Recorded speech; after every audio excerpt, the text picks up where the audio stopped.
Hello, my friends on YouTube. Today is Sunday, the 25th of May, 2025. This video is for adults only. So I give you a moment for, in case if somebody are in the room underage. The video is today called the Divine Revelation from the Allah, of course, and the Prophet of Allah. He is in charge. Okay, I was reading Quran and the name of the chapter is Al-Rahman, which means the compassionate. The title of the chapter is actually very nice.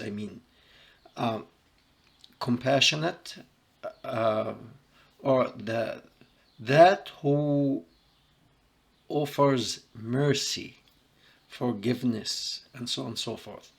I think the title is very good, and who wants to? I would be around. I would love to be around people who are compassionate. I would like to be a compassionate person myself. However, when I started reading this chapter, it's actually nonsense, and it makes me think. In all Islamic world, which is almost 2 billion people. Some of these people are very, very well educated.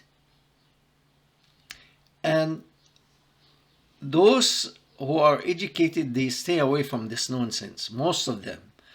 And some, I don't know if it's out of fear because you are promised hell after you die and you will be burning for eternity.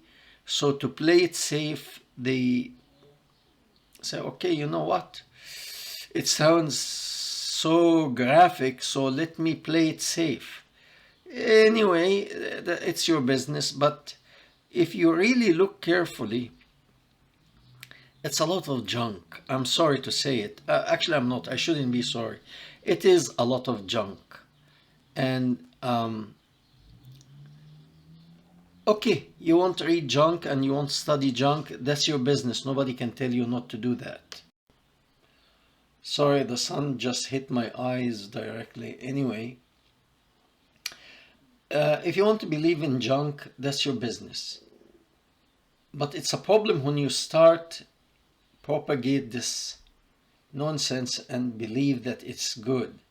Anyway, it was garbage until I came to verse 70. And from 70, I think, to 78, which is the end, 8 verses, it's really pure junk.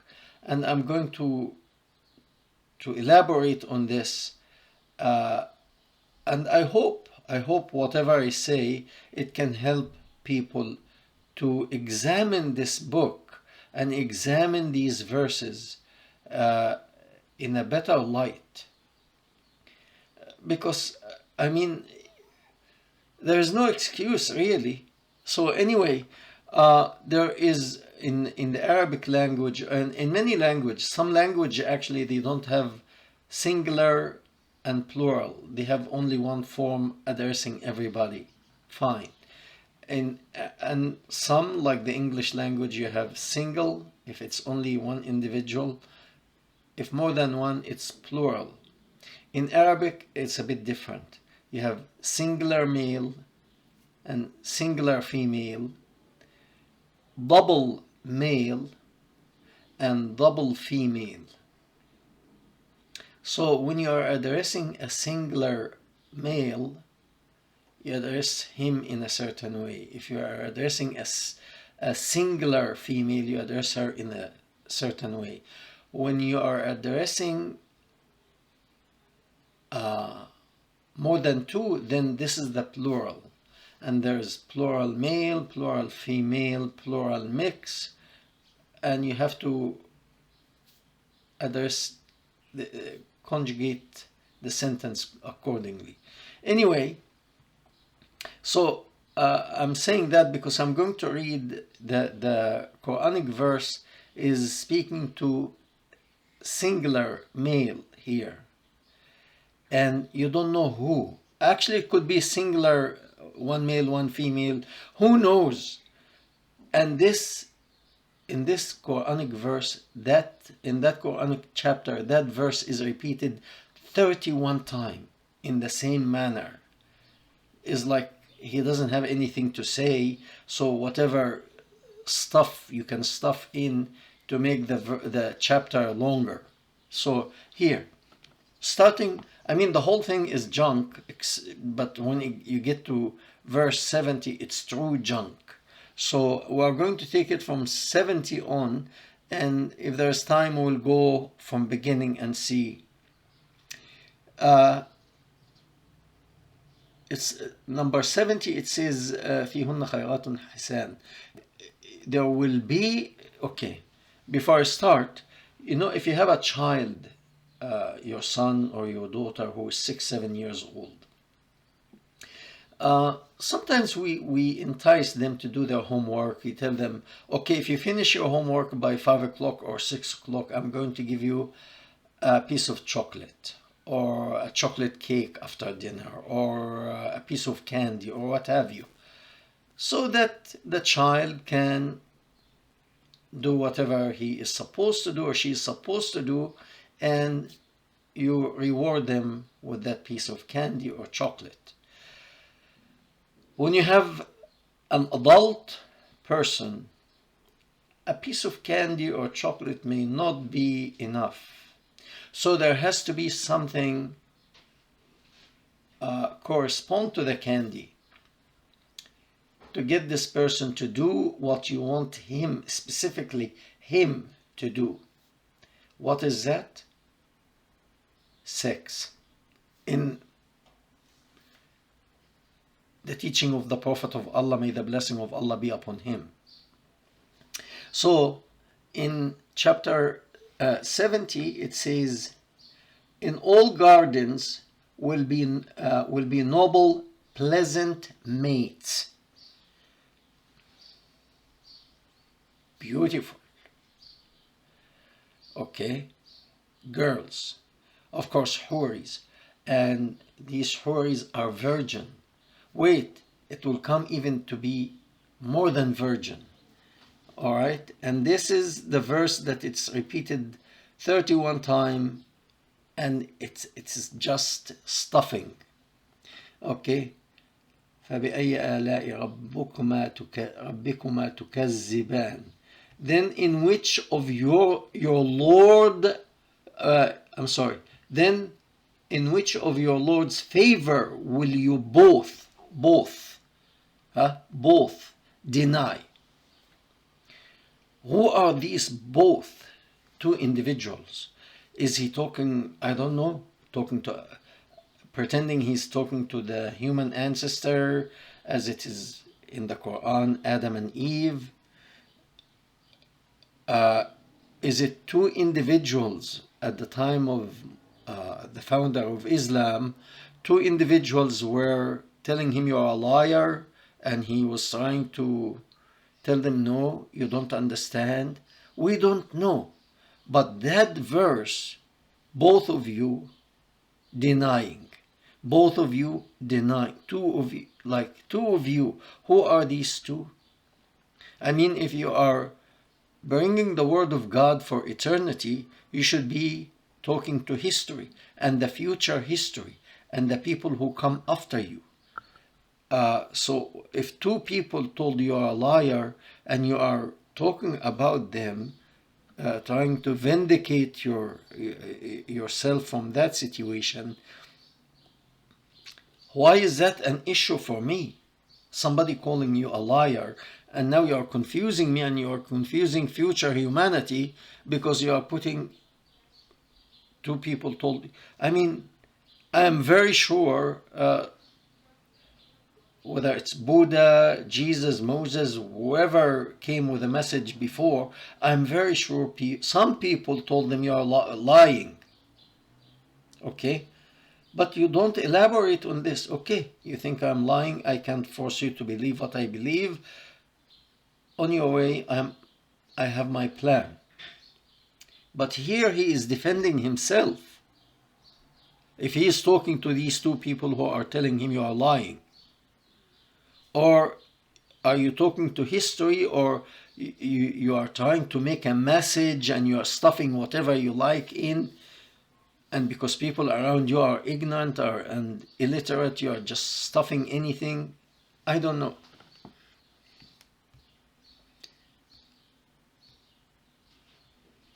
Okay, let's see. حور مقصورات في الخيام. Aha, houris.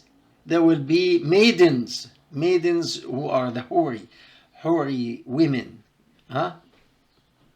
Gregarious eyes reserved in pavilions.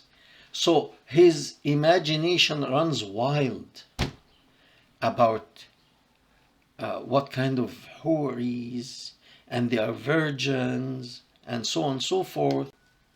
So his imagination runs wild about women, virgin girls, houris, and how beautiful they are, and they are transparent body. You can see the inside, and so on and so forth. But when it comes to reality, these beautiful virgins are living in a pavilion. Actually, the right translation, because a pavilion, it could be a huge pavilion. No, in a tent. So, does the crown prince of Saudi Arabia live in a tent? Any royal family lives in a tent? No, but that's his imagination, because he lived in a tent. They are Bedouin living in tents. So where will the girl will be waiting for you? In the tent. In the tent. Okay, and then the repeat of the same verse again. Then in which of your Lord's favor will you both deny? Who is denying anything here? I didn't deny. I don't know what to deny. But anyway, next. No human or jinn ever touched these maiden before. So jinn, if you have watched the movie Aladdin, the genie in Arabic is jinn. Jinn, they believe, I think it's the only Abrahamic religion. I don't think the Jews or the Christian believe in that creature called jinn. This is an invention of the Quran or Islam or Muhammad's imagination. Jinn. Jinn is a creature that the Allah created of fire. Human were created of clay or of ceramic type material. Clay, let's say. However, the jinn were created of fire. So, but these genies, like in Aladdin, they can actually touch human. They can touch the girls, and they can violate them. But in the case of these girls that you are going to see in that pavilion, no human and no jinn touch them. So, and touching here, you see, like for example, a human female, she could shake hand with her neighbor, male. She could shake hand with her uncle, with her brother. She touched male human. But these mates in the pavilion didn't even shake hand with a human or a jinn. So they are 110% virgin waiting for you in the pavilion.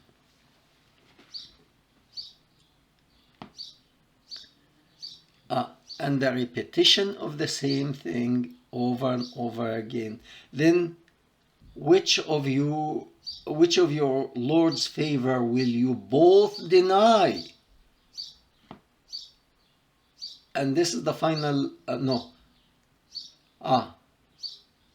it could be, we could say the final. All believers will be reclining on green cushion and splendid carpets in the pavilion.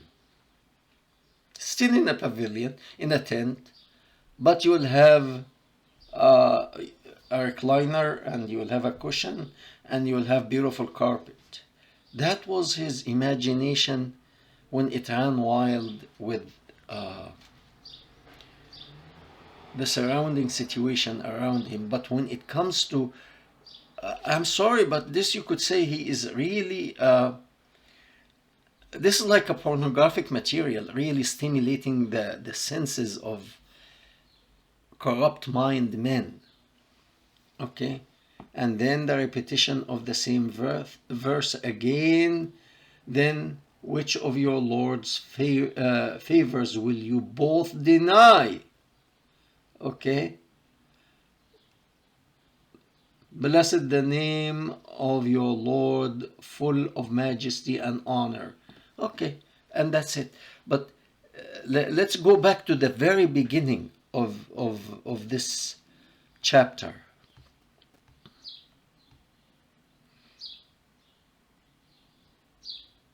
The name of the chapter is Al-Rahman, which means the compassionate. The first word is considered a verse. I'm going to put it in the description box. You can read the whole thing and read the translation. The first verse is the same name of Allah, Ar-Rahman, which is the compassionate. Okay, it sounds good, but then we go down verse by verse. That compassionate Allah, He taught the Quran. To who? There was nobody. He hasn't created a thing, but He taught Quran. To the trees? I'm not sure. After He taught the Quran, He created human.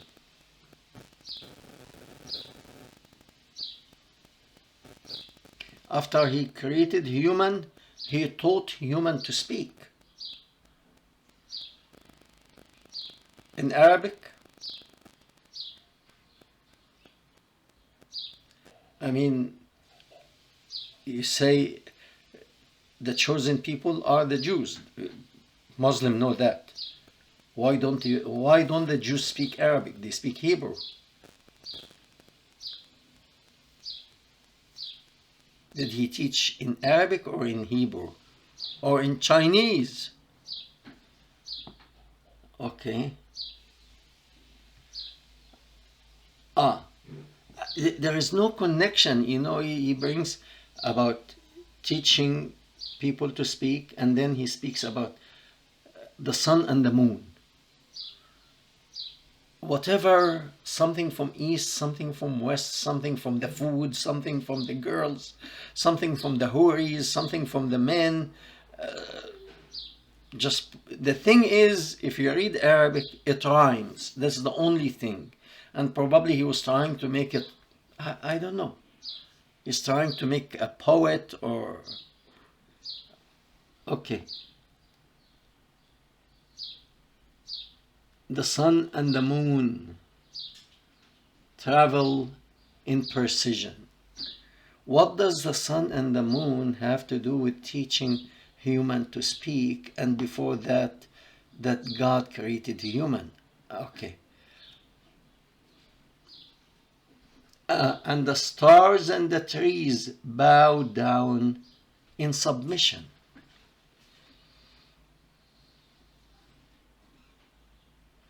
How can a star bow? The sun is a star. It's round. How will it bow?